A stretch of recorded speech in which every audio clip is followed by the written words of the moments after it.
नमस्ते दोस्तों। आज जो हम लोग मानवा को एक्सप्लेन करने वाले हैं उसका नाम है लुकिज्म। मैं हूँ राहुल और आप देख रहे हैं एनिमल्स इंडिया। चलिए शुरू करते हैं। गर्मी अपने चरम पर थी। स्कूल के रेस्ट रूम के अंदर हवा इतनी भारी थी कि सांस लेना भी मुश्किल लग रहा था। हर तरफ सिगरेट का धुआं फैला हुआ था और पूरा वॉशरूम किसी टॉर्चर रूम जैसा लग रहा था। वहीं पर स्कूल का सबसे बदनाम बुली लोगन आराम से बैठा सिगरेट पी रहा था। उसके चेहरे पर साफ पता चल रहा था कि आज उसका मूड बिल्कुल खराब है। लेकिन लोगन को किसी की परवाह नहीं थी। उल्टा वो उस लड़की को ही बुरा भला कह देता है और सिगरेट पीता रहता है। पूरे फ्लोर पर सिगरेट का टुकड़ा और थूक बिखरे हुए थे। इतना गंदगी देखकर किसी को भी उल्टी आ जाए। तभी लोगन नोटिस करता है कि उसकी आखिरी सिगरेट भी खत्म होने वाली है। उसके चेहरे का एक्सप्रेशन तुरंत बदल जाता है और ये देखकर मोटा सा स्टूडेंट अंदर ही अंदर डरने लगता है। वो अच्छी तरह जानता था जब लोगन का मूड खराब होता है तब किसी के ना किसी की जिंदगी नरक बन जाता है। अगले ही मोमेंट लोगन उसकी तरफ देखता है और बेचारा लड़का तुरंत समझ जाता है कि आज का शिकार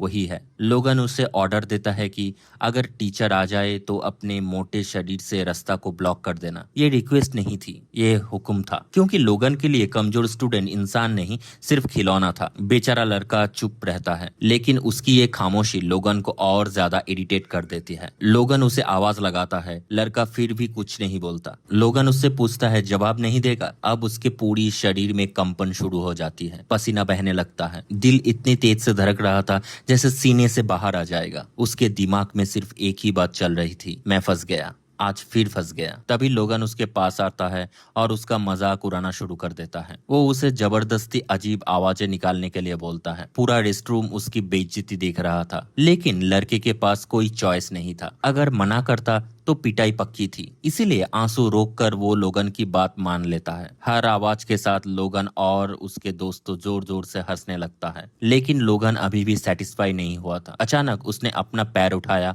और अगले ही सेकंड उसका जूता सीधे लड़के के चेहरे पर जा लगता है। इम्पैक्ट इतना जबरदस्त था कि बेचारा पीछे गिर पड़ता है। पूरा रेस्ट रूम हंसने लगता है। लोगन उसकी तरफ देखकर मुस्कुरा रहा था, जैसे किसी कुत्ते को ट्रेन कर रहा हो। लेकिन ये सिर्फ शुरुआत थी। एक और किक, फिर एक और हर बार दर्द और बेइज्जती दोनों बढ़ने लगता है। लड़का चीख रहा था, रोकने की कोशिश कर रहा था, लेकिन लोगन को कोई फर्क नहीं पड़ रहा था। उस मोमेंट पर उस लड़के को एक कड़वी सच्चाई समझ आती है। लोगन के लिए वो एक स्टूडेंट नहीं था, एक दोस्त नहीं था, एक इंसान भी नहीं था। वो सिर्फ लोगन का पेट था, एक जिंदा खिलौना जिसे जब चाहे वो यूज कर सकता था। बाद में जब सब क्लासरूम पर वापस आता है तब भी लोगन उसे चैन से नहीं रहने देता। बेचारा लड़का डर के मारे कांप रहा था। क्लासरूम में सबके सामने बेइज्जती सहने के बाद भी लोगन का टॉर्चर खत्म नहीं हुआ था। अब उसने डैनियल को अपना पर्सनल पोकेमॉन बना दिया था और आज भी पूरी क्लास उसका मजाक उड़ा रही थी। एक स्टूडेंट हंसकर पूछता है, लोगन क्या डैनियल अब तेरा पोकेमॉन बन गया है? लोगन के चेहरे पर एक शैतानी मुस्कान आ जाती है और वो कहता है, बिल्कुल, देखना चाहते हो? ये सुनते ही डैनियल का दिल डूब गया। उसे तुरंत समझ आ गया कि लोगन फिर कोई नई बेइज्जती करवाने वाला है, और वही हुआ। लोगन ने ऑर्डर दिया कि डैनियल पिकाचू की तरह थंडरबोल्ट अटैक करे। पूरा क्लासरूम हंसने लगा। डैनियल का शरीर कांप रहा था, उसकी आंखों में आंसू भर गए थे, लेकिन उसके पास मना करने की हिम्मत नहीं थी। इसलिए वो धीरे धीरे जमीन पर हाथ रखता है और फिर पिका बोलता है। पूरा क्लासरूम ठहाके मारकर हंसने लगता है। कुछ स्टूडेंट तो हंसते हंसते लोटपोट होने लगते हैं और डैनियल अंदर ही अंदर मर रहा था। उसका मन कर रहा था कि जमीन फट जाए और वो उसमें समा जाए। उसे लग रहा था कि जैसे उसकी इंसानियत ही चली गई हो। सब लोग उसका मजाक उड़ा रहे थे, लेकिन किसी को भी उसकी तकलीफ से मतलब नहीं था, क्योंकि स्कूल की दुनिया में हर कोई बस इतना देखकर खुश था कि आज विक्टिम वो नहीं था। डैनियल अंदर ही अंदर सोचता है, काश मैं थोड़ा और स्ट्रांग होता, काश मैं लोगन का सामना कर पाता। लेकिन सपने देखने से हकीकत नहीं बदलती। तभी लोगन का दोस्त मजाक में कहता है कि लोगन, मुझे अपना पिकाचू एक दिन के लिए उधार दे दे। ये सुनकर डैनियल का चेहरा सफेद पड़ जाता है। उसके लिए ये कोई जोक नहीं था, ये उसकी पूरी जिंदगी की सबसे बड़ी बेइज्जती थी। लेकिन लोगन और उसके दोस्त सिर्फ हंस रहे थे। फिर लोगन बताता है कि आज उसकी गर्लफ्रेंड हेजी के साथ 100 दिन कंप्लीट हुई है और इसी वजह से उसे एक स्पेशल गिफ्ट भेजना है। डैनियल का दिल जोर जोर से धड़कने लगता है। उसके मन में एक सवाल बार बार घूमता रहता है कि मैं एक बार भी लोगन की बात क्यों नहीं टाल सकता, मैं इतना कमजोर क्यों हूँ। लेकिन जवाब उसके पास था।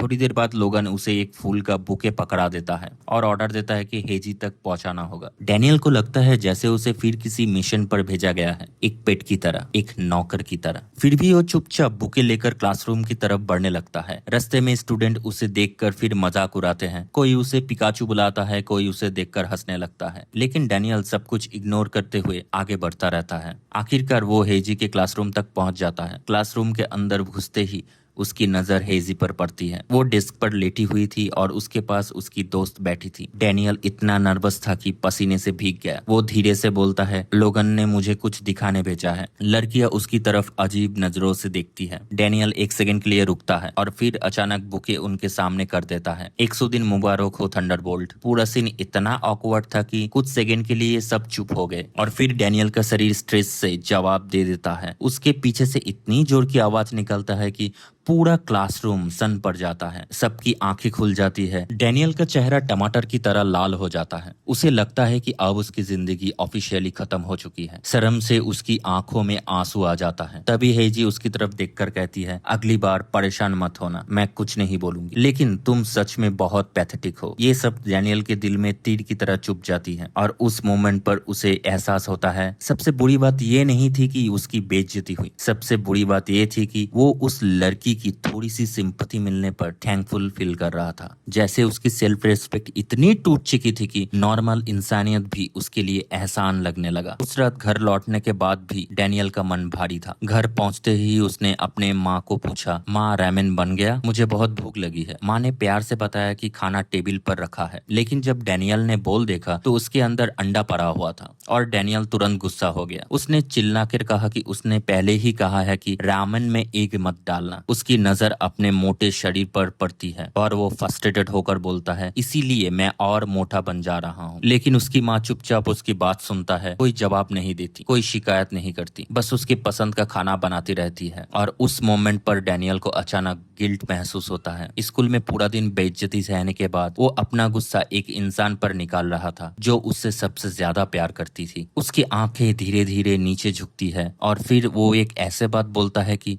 जो उसके दिल की गहराई से निकलती है, माँ क्या मैं स्कूल ट्रांसफर कर सकता हूँ? और ये सुनते ही उसका माँ शौक में उसकी तरफ मुड़कर देखता है। उसकी माँ प्यार से मना कर देती है। वो बताती है कि उस जगह नौकरी ढूंढना कितना मुश्किल था और घर का किराया भी वहाँ सस्ता है। फिर माँ कहती है कि अगर डैनियल ट्रांसफर कर लेगा तो अपने दोस्तों से बहुत दूर हो जाएगा। दोस्त सब सुनते ही डैनियल को गुस्सा आ जाता है क्योंकि स्कूल में उसका कोई दोस्त नहीं है। वहाँ लोग उसे रोज बुली करते हैं। गुस्से और दर्द में डैनियल चिल्लाता है, मैं पढ़ाई करूंगा, मुझे दोस्तों की परवाह नहीं। क्या हमारे पास पैसा नहीं है? इसमें मेरी गलती है? आपने मेरे लिए किया ही क्या है? ये सब कहने के बाद डैनियल को तुरंत अपनी गलती का एहसास होता है। रात को वो अपने कमरे में रोता है और अपनी माँ से माफी मांगता है। वो सच मानता है कि स्कूल में उसका बहुत बुरा बुलिंग होता है। उसकी माँ उसके लिए बहुत मेहनत करता है। उसने अपनी माँ को दुख पहुंचाया है। डैनियल खुद को एक बेकार इंसान समझने लगता है और अपने आप पे नफरत करता है। अगली सुबह वो स्कूल जाता है लेकिन उसका मन बिल्कुल नहीं था। पिछली रात गुस्से में दीवार पर मुक्का मारने की वजह से उसका हाथ दर्द कर रहा था। खुद को हिम्मत देने के लिए वो सोचता है कि शायद वो पहले से ज्यादा मजबूत हो गया है। लेकिन तुरंत उसे लोगन ली का याद आता है, वो बुली जिसे वो कभी हरा नहीं सकता। डैनियल सपने देखने लगता है कि वो किसी एक्शन मूवी के हीरो है और उसकी जिंदगी बदल गई है। पर उसका सपना टूट जाता है जब पुलिस उसे देखकर फिर से पिगी कहकर बुलाते हैं। वो उसका मजाक उड़ाते हैं और उसे पिग के जैसा दौड़ने के लिए ऑर्डर देता है। डैनियल समझ जाता है उसकी दर्द भरी स्कूल लाइफ